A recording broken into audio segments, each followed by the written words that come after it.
اشاره‌ای می‌کنم به حادثه نگران کننده‌ای که امروز عصری برای رئیس جمهور محترم و همراهانشون پیش آمد.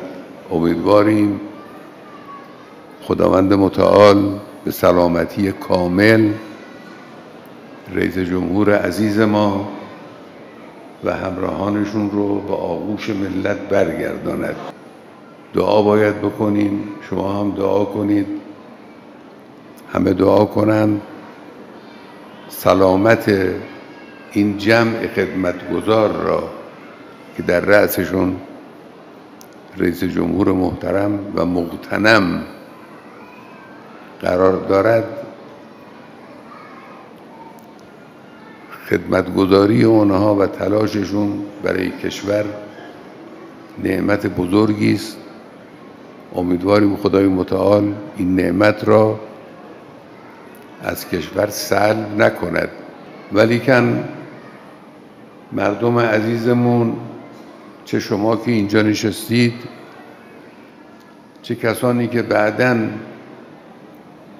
عرایض ما رو میشنوند، مطمئن باشن که هیچ اختلالی در کار کشور به وجود نمیاد. مسئولین از امروز بعد از ظهر عصر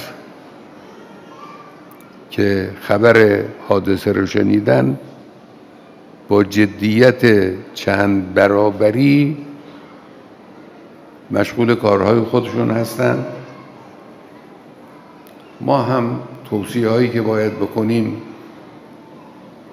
به اون عزیزانمون توصیه کردیم. همه چی انشاءالله مرتب منظم کارهای کشور پیش می رود، هم امنیت کشور، هم امنیت مرزها،